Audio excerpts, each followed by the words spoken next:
Bonjour à tous, je vous emmène aujourd'hui à Lyon. Opteven est l'un des leaders européens de la garantie panne mécanique. L'entreprise a réalisé de nombreuses levées de fonds en private equity et anticipe un chiffre d'affaires de 330 millions d'euros en 2024. Elle fait également partie des co-investissements réalisés par Altaroc pour son millésime 2021. Jean-Mathieu Bizot, son PDG, nous ouvre les portes de son bureau. Bonjour Jean-Mathieu, merci beaucoup de nous recevoir dans votre bureau à Lyon aujourd'hui. Vous êtes le PDG d'Opteven, l'un des leaders européens de la garantie panne mécanique. Vous avez progressivement élargi le spectre de votre activité. Quels sont aujourd'hui les services proposés par Opteven ? Alors donc avec les années, on est effectivement devenu un leader des services et des garanties automobiles, dans la mobilité automobile. Avec deux grandes catégories, l'assistance, donc c'est assez simple, hein, quand ça vous est peut-être arrivé, quand vous tombez en panne, vous avez un problème sur le bord de la route, vous appelez le petit numéro qui est sur le pare-brise, enfin qui était sur le pare-brise, parce que maintenant il n'y est plus, et vous tombez sur un plateau téléphonique et on vous envoie un dépanneur, on vous met dans un hôtel si vous êtes loin de chez vous, on vous donne une voiture de location si vous avez besoin, enfin l'ensemble des services qui vous permettent de continuer votre voyage. Donc ça c'est l'assistance, c'est un métier avec des plateaux téléphoniques 24 heures sur 24, 7 jours sur 7, un métier de l'urgence, un métier de la relation client, de l'empathie, trouver des solutions, dans le cadre d'un contrat bien sûr, mais essentiellement trouver des solutions pour que le client puisse continuer son voyage. Et puis une deuxième catégorie, c'est effectivement la garantie panne mécanique, qui est une activité un peu complémentaire mais quand même différente. Il s'agit là pour le coup de prendre en charge les réparations d'un véhicule qui est tombé en panne. Donc c'est une activité plus proche de l'assurance traditionnelle, bien qu'elle soit différente de l'assurance classique qui, elle, prend en charge les réparations en cas d'accident. Alors nous, on ne s'occupe pas d'accident, on s'occupe que de panne, et donc des véhicules qui, de façon fortuite, tombent en panne et on prend en charge donc la réparation. Et donc on travaille avec des distributeurs, des constructeurs. Voilà, donc on est au cœur de tout ce qui est après-vente automobile, relations clients et avec des métiers qui sont quand même proches de l'assurance. Et le tout un peu dans l'urgence, finalement. Et l'urgence est un élément important, la réactivité, la capacité à trouver des solutions rapidement, à décider vite et clairement pour que le client soit satisfait, bien sûr. Vous avez rejoint Opteven en 2001. Pouvez-vous nous expliquer votre parcours et finalement cette accession à la tête de l'entreprise ? Alors effectivement, ça fait maintenant 23 ans que je suis président de cette entreprise qui en 2001 était complètement différente puisque c'était une petite filiale d'un groupe anglais qui s'appelle toujours d'ailleurs le RAC, le Royal Automobile Club, qui est une entreprise spécialisée effectivement dans les services et l'assistance automobile. Il y avait 50 personnes, on faisait 10 millions de chiffre d'affaires, on avait 1 ou 2 clients. Et c'était un peu une volonté personnelle et familiale de bouger, puisque j'étais à Paris, je travaillais dans des sociétés de crédit automobile, donc un secteur un peu, finalement pas très éloigné, hein, le service automobile, service financier automobile. À Paris, puis on s'est dit avec ma femme, tiens, si on allait en province, où est-ce qu'on va ? On a regardé une carte de France, et puis par hasard, c'est tombé sur Lyon. Je cherche du travail à Lyon, j'ai trouvé cette entreprise. Et tout de suite, j'ai compris qu'il y avait moyen de faire quelque chose, de la développer, qu'il y avait un gros potentiel. Et c'est ce que j'ai commencé à faire en construisant une équipe, avec une équipe que j'ai recrutée à ce moment-là, et qui pour la plupart est toujours là, 20 ans après. Et donc sur la date importante, c'est qu'on a fait un spin-off donc en 2010, mais on a commencé à y travailler pratiquement 2 ans avant, à un moment où un de nos concurrents voulait nous racheter. Et donc on a proposé à nos actionnaires anglais de faire un truc plus malin, c'est-à-dire que ce soit nous qui puissions reprendre cette filiale, cette petite filiale à l'époque, pour pouvoir continuer de la développer. C'est ce qu'on a fait, donc en allant chercher des fonds d'investissement. Génial. Voilà. Et l'histoire s'est écrite après, on va en revenir après avec... Et l'histoire, c'est oui, et la croissance a continué. Aujourd'hui, on fait plus de 300 millions de chiffre d'affaires, on est plus de 1000 et on est présent dans 5 pays européens. Alors, Opteven, en quelques chiffres, un chiffre d'affaires prévisionnel de 330 millions d'euros en 2024. Oui, qui est même plus prévisionnel, qui est même certain maintenant, confirmé, oui. 1000 salariés en CDI, 900 000 dossiers traités par an, une présence dans 5 pays européens. Quels ont été les grands milestones de développement de l'entreprise ? Bon, comme je l'ai dit, la date importante, c'est quand même 2010, le moment où on est devenu indépendant. Donc ça, c'était important, avec un premier fonds d'investissement à l'époque. Notre développement a été marqué par plusieurs choses. D'abord, on a eu un peu de chance finalement. On a eu des clients qui eux-mêmes se sont beaucoup développés pendant cette période-là. Des clients comme Volkswagen, comme le groupe Volkswagen en Europe, comme CGI, qui est une filiale de la Société Générale spécialisée dans le crédit automobile, qui s'est beaucoup développé sur cette période-là. Donc on a suivi le développement de nos clients. On s'est internationalisé à partir de 2014 à peu près. Donc on a ouvert en Italie, au Royaume-Uni, plus récemment en Allemagne et en Espagne. Et puis on a fait des acquisitions aussi, qui ont accéléré notre croissance à l'international. Voilà un peu Mais on a toujours gardé la même stratégie fondamentale. Il y a eu une grande continuité dans la stratégie qu'on a développée. On n'a pas cherché à se diversifier.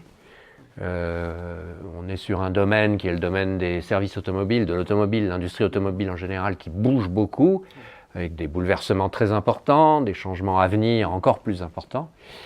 Et donc on s'est toujours dit, ça ne sert à rien d'aller se diversifier. Notre spécialité, notre savoir-faire, c'est l'automobile. Restons là-dessus et essayons d'anticiper ce qui va se passer et d'être là où nos clients nous attendent. Et de s'adapter avec eux. Voilà.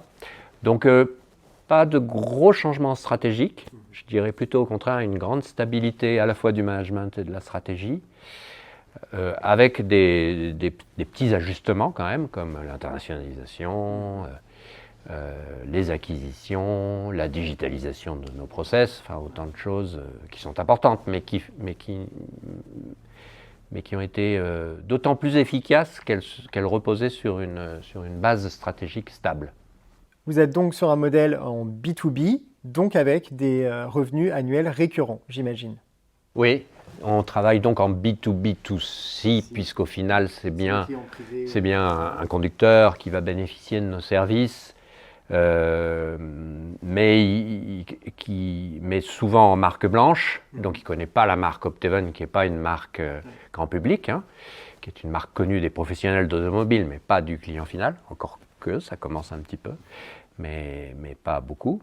Et donc effectivement, nos clients, nos professionnels, c'est des constructeurs automobiles, des distributeurs, des loueurs, des courtiers, des compagnies d'assurance, enfin tout l'écosystème autour de l'automobile. Des sociétés de crédit qui financent les voitures sur les points de vente. Donc ça, ce sont donc nos partenaires, dont certains qui sont des très gros, puisque notre plus gros partenaire, c'est le groupe Volkswagen, partout en Europe. Donc effectivement, ça assure une certaine récurrence dans le chiffre d'affaires et dans l'activité, mais aussi une certaine pression, puisque ce sont des clients qui, la plupart du temps, sont exigeants, bien sûr.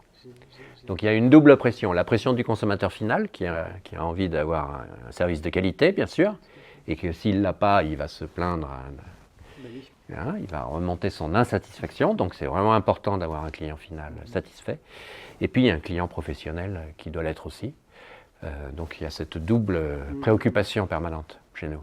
Alors pour accompagner votre croissance, vous avez réalisé 4 levées de fonds, 4 en LBO, notamment auprès du gérant 72. Pourquoi avoir décidé d'ouvrir votre capital à un fonds de private equity ? C'est ce que je vous expliquais, c'est-à-dire qu'en 2008, on a compris qu'il y avait des concurrents qui parlaient à nos actionnaires anglais et qui souhaitaient nous racheter. Donc on s'est dit qu'on avait peut-être plus intelligent à faire. Donc par contre, même si l'entreprise était beaucoup plus petite, elle valait quand même une certaine somme. On était une équipe de dirigeants compétents mais pas spécialement riches, des cadres supérieurs standards, on va dire. Donc on ne pouvait pas se permettre de racheter, enfin on n'avait pas les moyens de racheter cette entreprise. Et donc on est allé chercher un fonds. Moi j'y connaissais rien sur les montages LBO. Donc on s'est renseigné, on a été chercher un premier fonds qui nous a fait confiance. Et après ça s'est enchaîné avec, on en est à notre 4e aujourd'hui.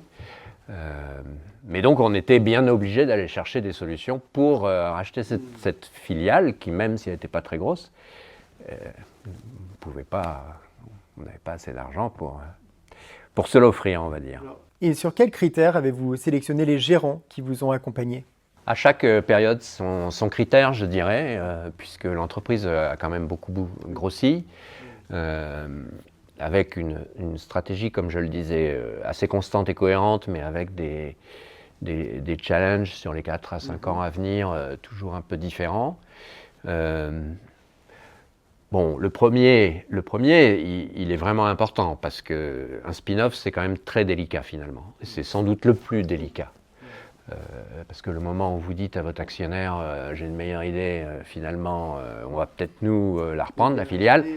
Bon, là il y a un petit moment de solitude, donc il faut à la fois être sûr du fonds qui est avec nous et qui va bien nous suivre, et puis à la fois anticiper un peu la réaction de l'actionnaire qui a été très fair, très coopérative à ce moment-là. C'était une très bonne chose. Et donc un des critères constants sur tous ces choix de fonds, c'est quand même leur capacité à comprendre notre business model et nos contraintes. On est une compagnie d'assurance dans le groupe, on est un groupe mixte d'assurance, mais ça veut dire qu'à l'intérieur du groupe, il y a une compagnie d'assurance. Compagnie d'assurance, c'est des contraintes. C'est des critères particuliers de solvabilité, il y a beaucoup de cash mais on ne peut pas y toucher. Alors un fonds d'investissement, ça ne comprend pas, hein, il y a du cash, mais bah non, on ne touche pas. Et donc cette capacité à comprendre les contraintes spécifiques à notre métier a toujours été un critère important. Le fait qu'on soit régulé par la CPR, avec là encore un certain nombre de contraintes. C'est quelque chose que certains fonds intègrent très vite et d'autres, on sent qu'ils ont du mal. Donc ça a toujours été un des premiers critères qui permettait un peu de faire le tri quand même, entre ceux qui manifestement étaient perméables à ce qu'on était, enfin qui comprenaient bien notre réalité, et d'autres un peu moins. Et puis ensuite, la capacité à nous accompagner sur l'international, plus ou moins importante. C'était moins important au début, ça l'est beaucoup plus maintenant. La capacité à nous accompagner sur des sujets du digital, de l'intelligence artificielle maintenant, c'est des sujets dont on n'entendait pas parler avant et qui sont maintenant absolument cruciaux. La sensibilité à la RSE aussi est un sujet qui est allé crescendo. Ça tombait bien parce que nous, on a toujours été assez sensibles à ces sujets-là, d'autant plus que l'automobile est un gros émetteur de CO2. La mobilité automobile est un gros émetteur de CO2, donc c'est vraiment des sujets qu'il faut qu'on travaille, qu'on anticipe, sur trouver des solutions de décarbonation, de mobilité décarbonée. Voilà, et puis en ligne rouge permanente, c'est le fit avec les équipes et le fait de se dire, tiens, c'est des gens avec qui j'ai envie de travailler, ça va bien se passer, etc. Ça, c'est fondamental parce que pendant 5 ans, ça se passe pas. Des fois, il y a des mauvaises nouvelles. Hein. Donc, il faut être avec des équipes avec qui on a confiance, on aime bien travailler pour que ça se passe le mieux possible. Ça, on a toujours eu beaucoup de chance de travailler avec des équipes de grande valeur dans tous les cas de figure. Alors, pouvez-vous nous expliquer de façon très concrète comment les fonds de private equity vous accompagnent au quotidien? Alors, il y a, d'une façon générale, les fonds qu'on a eus interviennent assez peu dans le business quotidien. Ils se reposent sur nous, ce qui est normal. C'est des business un peu particuliers, encore une fois, avec des spécificités. Donc, certes, au bout des 4 ans, ils finissent par bien comprendre et par avoir des bons réflexes, hein, bien sûr, parce que généralement, c'est des équipes de qualité, donc ils finissent par être agiles et bien comprendre. Mais ils interviennent assez peu sur le business quotidien, sauf quand j'ai besoin d'avoir un avis ou des choses comme ça. Et par contre, ils ont certains sujets sur lesquels, effectivement, ils ont un apport important. Je les ai un peu cités, mais c'est des sujets sur les acquisitions. Nous, notre croissance a été beaucoup organique, externe plus récemment, et donc de culture personnelle et même du groupe, j'avais une certaine prudence sur ces sujets-là, un peu trop. Donc là, les fonds ont beaucoup plus d'expérience, identifier, même lever des doutes ou des risques pour avancer. Donc là, ils sont très précieux hein, sur tout ce qui est croissance externe. Mais sur des sujets aussi, je les ai cités, de digitalisation, d'intelligence artificielle, ils ont souvent, c'est le cas de Seven2, des équipes hein, spécialisées qui peuvent nous aider, qui peuvent nous challenger là-dessus. La RSE aussi, qui est encore une fois un sujet qui est de plus en plus important. Donc il y a certains sujets sur lesquels ils sont présents et qui nous aident. Mais je dirais que leur apport principal, je trouve, que ce soit Seven2 aujourd'hui, mais également sur les précédents, ça vous met un niveau d'ambition qui est quand même élevé. Et ça c'est bien, c'est que tout de suite, ça crante un niveau d'ambition qui est important et ça donne un cap qui pour les équipes est toujours... Ah puis c'est une bonne chose, je veux dire. C'est un niveau d'ambition en termes de croissance, hein, j'entends.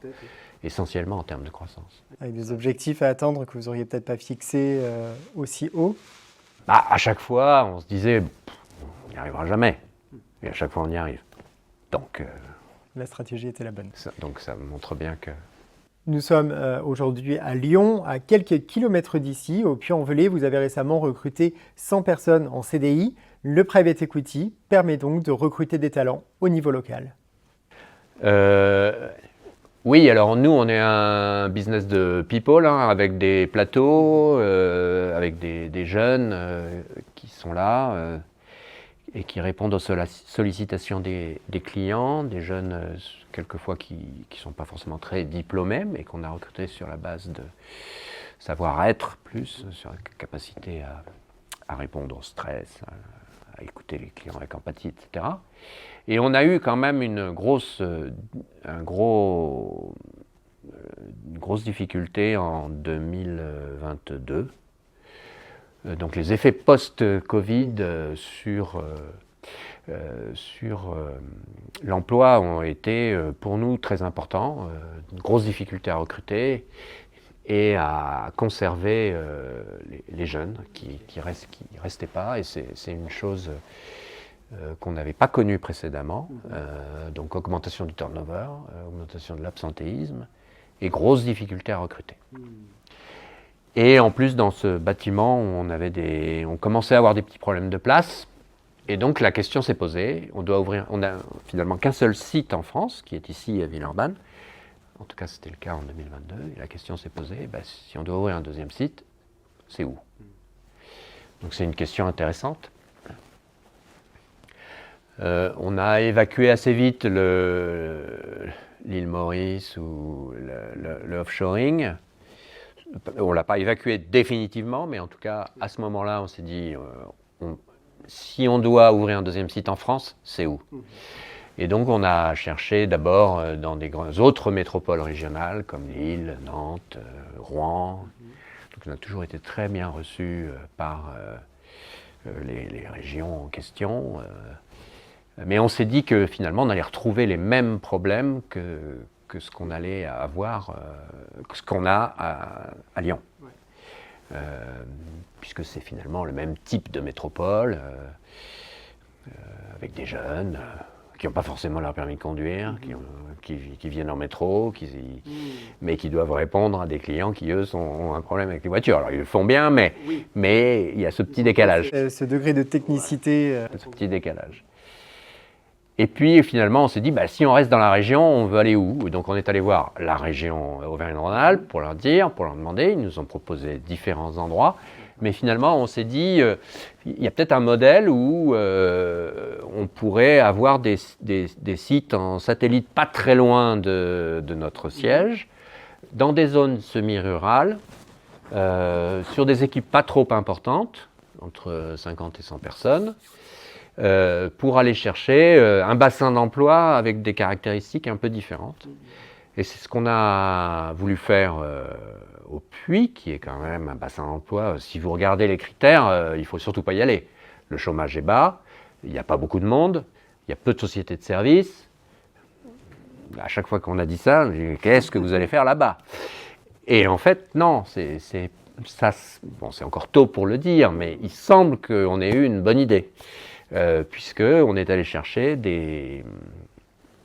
un bassin d'emploi avec des caractéristiques différentes, avec des salariés plus matures, qui savent ce que c'est que la mobilité automobile parce qu'ils l'utilisent tous les jours. Et le pari, c'est effectivement d'avoir plus de fidélité et plus de maturité dans nos recrutements. Pour l'instant, ça a l'air de bien fonctionner. Et donc, ça serait un modèle qui finalement est intéressant avec potentiellement d'autres petits sites comme ça en région. Alors, l'avantage aussi, c'est qu'on est à 1h30 de voiture, donc c'est pas très loin. Donc, ils peuvent venir en formation, ils peuvent venir nous voir. C'est quand même, ça facilite pas mal les choses. Pour l'instant, c'est une bonne expérience. Et donc, on est assez content de ce qu'on a fait là. Ouais. Quel conseil donneriez-vous à un chef d'entreprise qui souhaiterait à son tour lever des fonds en private equity? Alors, un double conseil. D'abord, il faut qu'il soit convaincu qu'il y ait de la croissance dans son entreprise. Ça, il faut qu'il en soit absolument convaincu parce que s'il a des doutes, le private equity, ça marche quand il y a de la croissance. Enfin, c'est mon expérience. Donc, il faut, dans l'histoire qu'il raconte sur les 4 à 5 ans, que ce soit une histoire de croissance. Et, à l'inverse, il faut promettre peu et réaliser plus. Hein. Mais il faut promettre peu et il faut vraiment résister à l'envie de promettre beaucoup. Donc ça, c'est les deux éléments fondamentaux. Après, encore une fois, comme je l'ai dit, il faut trouver des gens avec qui vous avez envie de travailler. Parce que sur 4-5 ans, il y a forcément des mauvaises nouvelles, des difficultés, il y a forcément des moments de tension. Et donc, il faut trouver des équipes avec qui, manifestement, ça se passe bien, vous avez confiance. Parce qu'il faudra être transparent. Il faudra bien sûr être transparent. Et les mauvaises nouvelles, il ne faut pas attendre le dernier moment pour les donner. Hein, Et donc, voilà, bon, c'est des conseils assez basiques, mais je pense qu'il faut les avoir en tête. Et quelles sont vos prochaines étapes de développement? Vous avez récemment signé un partenariat avec CA Autobank, une filiale du Crédit Agricole. Alors effectivement, il y a ce partenariat avec CA Autobank qui en est qu'au début. Hein, il y a beaucoup d'ambition de leur part pour développer tout ce qui est service autour de la mobilité, donc ça c'est intéressant. On a un développement qui est beaucoup plus important sur l'international que sur la France. Pourquoi? Parce que notre part de marché au Royaume-Uni, en Allemagne, en Italie, en Espagne est encore relativement faible, alors qu'en France, elle est assez importante. Donc il va y avoir un peu de développement en France, mais pas énormément, entre 5 et 10%. Par contre, à l'international, on est plutôt au-dessus de 15% par an. Donc on a encore beaucoup d'opportunités de développement dans ces pays-là. Plutôt sur le métier de la garantie panne mécanique, où on a vraiment un positionnement de leader et où il y a beaucoup d'acteurs de petite et moyenne taille, des entreprises qui ont été créées par des entrepreneurs plutôt malins, qui connaissent bien le monde du véhicule d'occasion, etc. Et donc il y a moyen de concentrer tout ça, d'être un peu un concentrateur de ces acteurs-là. C'est ce qu'on est en train de faire avec une stratégie d'acquisition sur des petits moyens acteurs dans les différents pays européens. Et puis après, de les développer, de les intégrer avec les activités existantes. Alors, on a fait une acquisition en Allemagne en 2024, dans cet esprit-là. On a signé juste avant Noël une acquisition en Italie aussi. Et donc, l'idée, c'est d'en faire quelques-unes tous les ans. Après, est-ce qu'il peut y avoir des acquisitions plus grosses et plus transformantes? C'est quelque chose sur lequel on travaille. Là, c'est pas évident que ça puisse se faire, mais en tout cas, il y a moyen d'accélérer notre croissance en consolidant ces acteurs de la garantie panne mécanique dans les différents pays européens.